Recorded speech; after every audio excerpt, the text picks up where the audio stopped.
Bismillah ar-Rahman ar-Rahim, Alhamdulillah, wa salatu wa salam ala Rasulullah. We continue reading from Imam Al-Ghazali's Jawahir al-Qur'an wa Durr,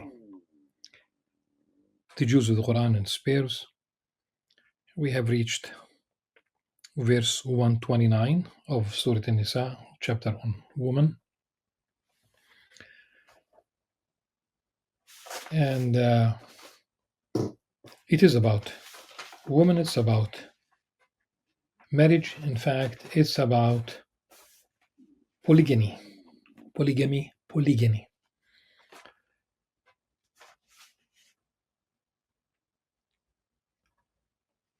Allah subhanahu wa ta'ala created us, male and female.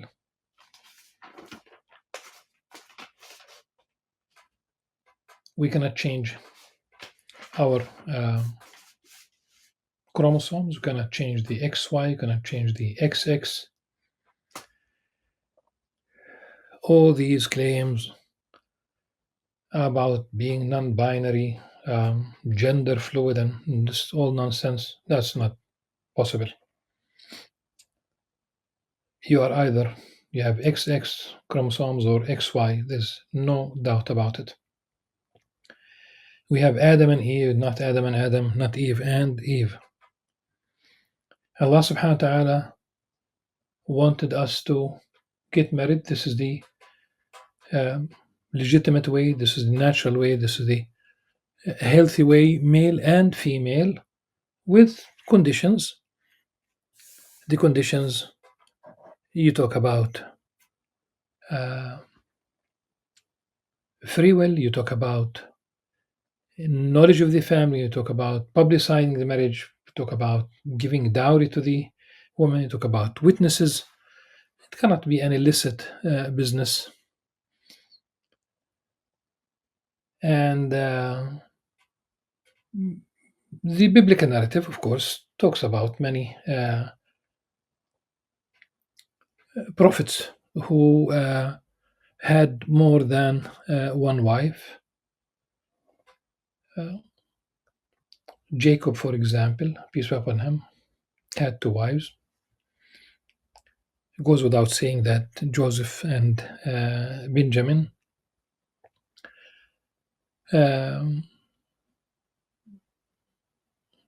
were half brothers of the other 10. In fact, they were half brothers and also cousins. Half brothers when you talk about the father, cousins when you talk about the mothers, who were two sisters.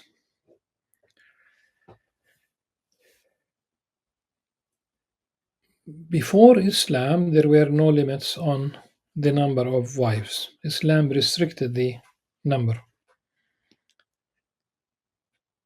This is not the only thing that was introduced.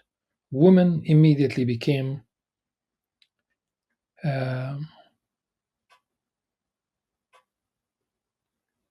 they have independent financial identities, meaning that they could own.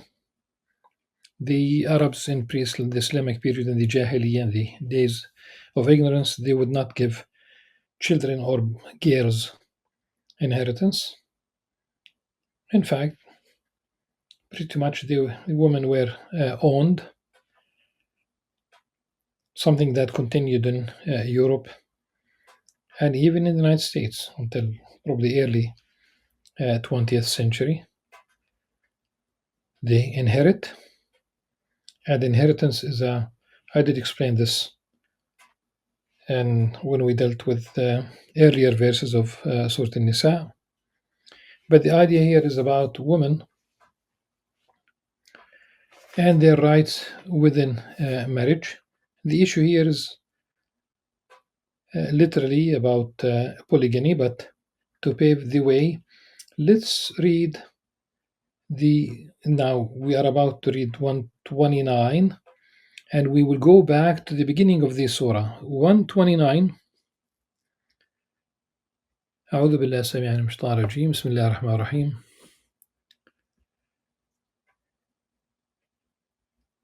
ولن تستطيعوا أن تعدلوا بين النساء ولو حرصتم فلا تميلوا كل الميل فتذروها كالمعلقة وإن تصلحوا وتتقوا فإن الله كان غفورا رحيما.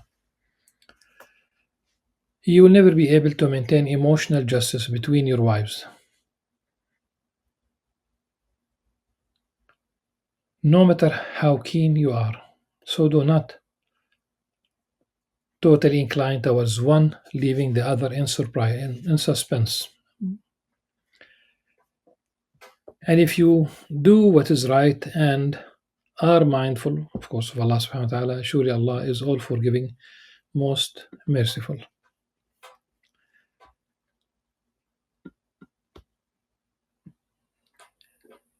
Leaving the other in suspense, it means that she's neither, she is not enjoying her rights as a married woman, her conjugal rights, and she is not divorced so that she could find a husband if she wanted to. At the beginning of this chapter, Surah An-Nisa, in the context of taking care of orphans, ultimately, verse 3 says, if you fear you might fail to give orphan women their due rights, meaning if you were to marry them, then marry other women of your choice, 2, 3, or 4. But if you are afraid you will fail to maintain justice, then content yourselves with one, or those bondwomen in your possession. This way you are less likely to commit injustice. And it does mention immediately in verse 4 that woman's, your wife's money is her money. Give women you at their due dowries graciously, but if they waive some of it willingly, meaning that it's up to her absolutely, then you may enjoy it freely with a clear conscience.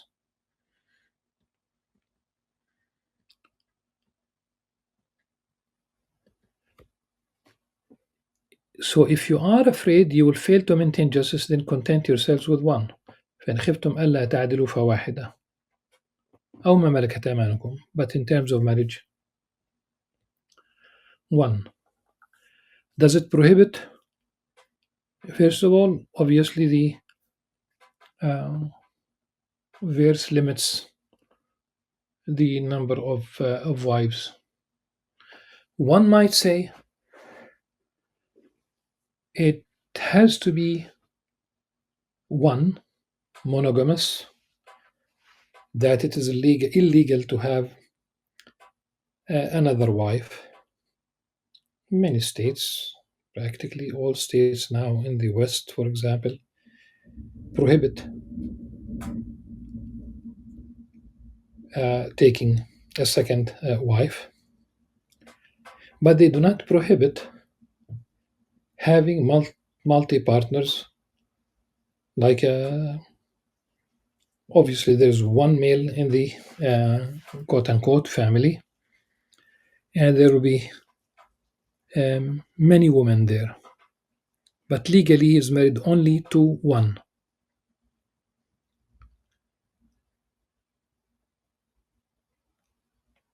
Except that also that these women legally, if they have children, they are legally single mothers, and the government, the taxpayers, the government is going to give them whatever you call it, monthly allowance, social security check. And this is exactly what I was told once at the end of a conference that took place in Switzerland, a place called CAUX, a French name, just on the other side of Lake Geneva, um, a very high mountain. At the end of the conference, whatever brought up, I cannot remember why the issue was brought up, since the conference was about political conflicts, but was brought up, and a woman said, I knew her and her husband, one from the UK and one from the United States. They lived in Cambridge, Massachusetts. That's the greater Boston, if you will. That's where Harvard University is. She said, today we have the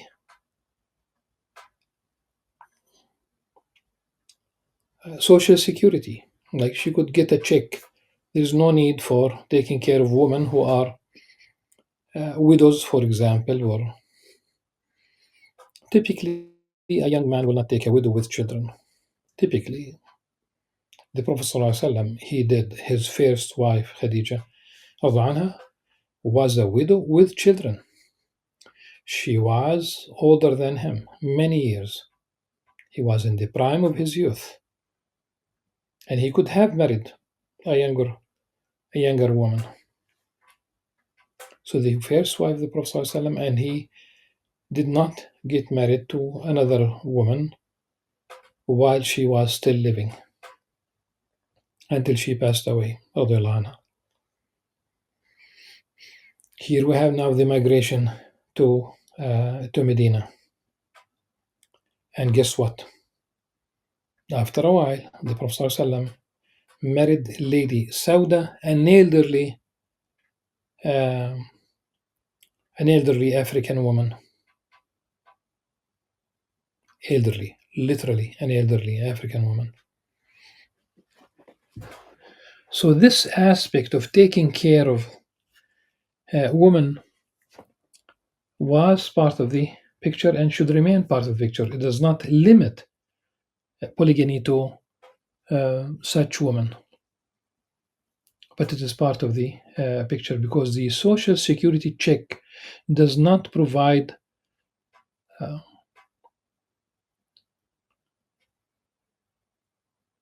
the emotional support that the husband provides.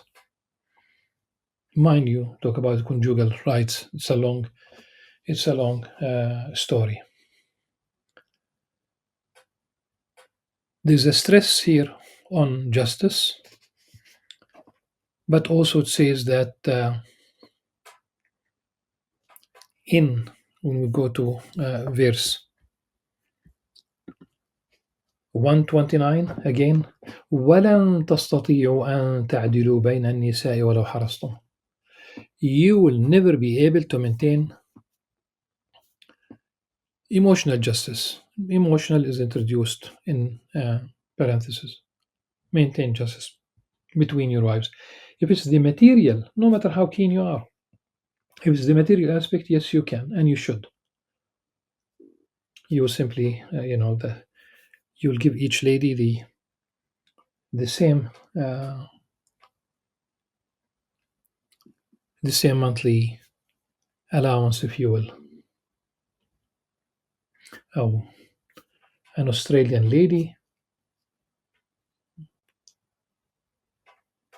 she argued against the feminists who wanted women to achieve masculine qualities and to be out there working 8 hours. You talk about commuting to work in the morning, commuting back from work in the afternoon. You are exhausted. How you are going to take care of your children, of your husband? That Australian lady said, it is our right as women not to work outside. She's reflecting the Islamic worldview. These radical feminists who even considered men as the enemy. And there was someone who went around asking the question, asking men and asking women, do you need, they asked men, do you need a woman in your life? And all of them, with no exception, said yes. And when women were asked, many said no. This is not true. This is absolutely not true. Okay. So you cannot maintain emotional justice between your wives. There's a hadith about the Prophet ﷺ in which Uh, famously, there were those who argued against uh, the chain of narrators, whether it is sound or not. But Ibn Kathir said about the following tradition. Aisha radiallahu anha said, the Messenger of God, peace upon him, used to uh, divide, divide the nights by his between his women, and he was just fayadil. Then he would say, "O Lord, this is my division in what I have control over. Do not hold me responsible for what you have control over and I have no control over," meaning his heart. So the material, every material aspect, the Prophet ﷺ was just in dividing, but not the emotional. And Ibn Kathir said about this hadith, وهذا, this narration of that narrated in the Sunan by Abu Dawud, he said, وهذا إسناد صحيح.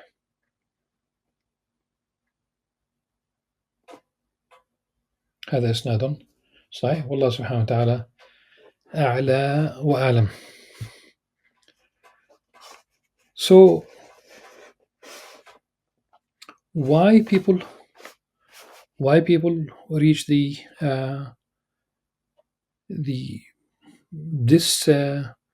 this stage where there might be injustice? That's a bias. That's basically a decision that they make. They are inclined towards one they shouldn't. They shouldn't. Say that one is an elderly woman versus a young woman. Definitely, usually, it's there will be a bias in favor of the younger one. Usually, is the case. So the Quran says, "So do not totally incline towards one, leaving the other in suspense." Divorce is permissible, but if there is something like being an elderly woman and there is no relationship between the two spouses, no intimate relationship because of her age, uh, then it's up to her to remain uh, within this marriage.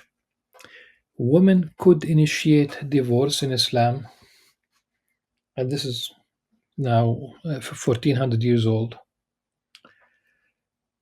Women could initiate divorce much later on in Western societies. It's a modern thing. In fact, they could literally sell their wives. They could literally sell their wives. But if they do separate, this is in the next verse, which is 130.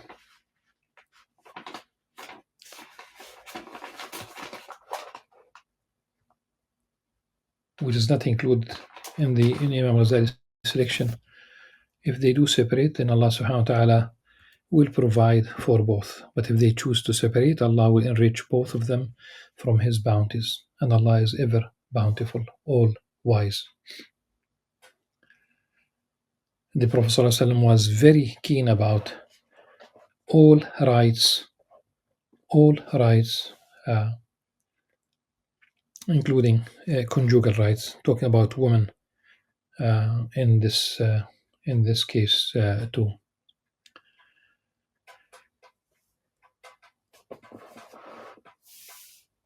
Divorce is permissible, but it is detested.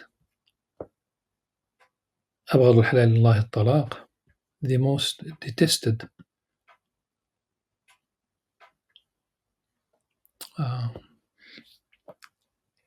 lawful thing in the sight of God is divorce.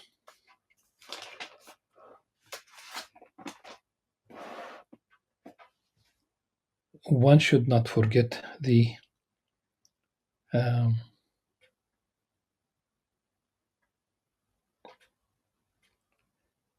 that the marriage story is not a soap opera. It's not a romance. It's not a Hollywood movie. Marriage is a very serious uh, institution. The Quran speaks about the spouse. لِتَسْكُنُوا إِلَيْهَا. There you'll find tranquility. If there is love, fine. But it's an institution where one also fulfills his and also her need uh, for children.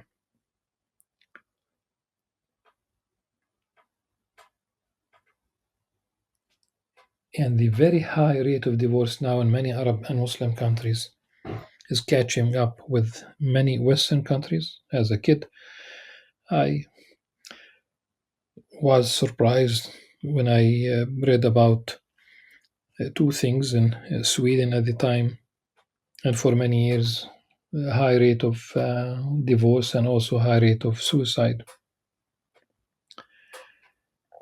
And now in Palestine, amongst newlywed couples, the rate of divorce is a little bit above 50%.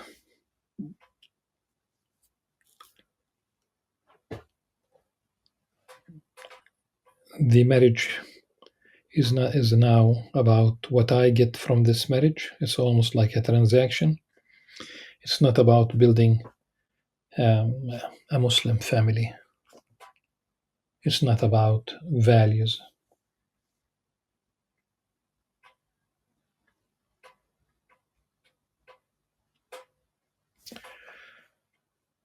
With this, inshallah, we have covered at least part of this particular verse about justice. This is not an invitation, but it is an invitation to marry more than one wife.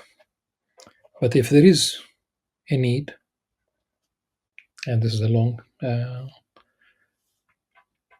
another issue, if there is a need, then it is permissible. It should not be prohibited.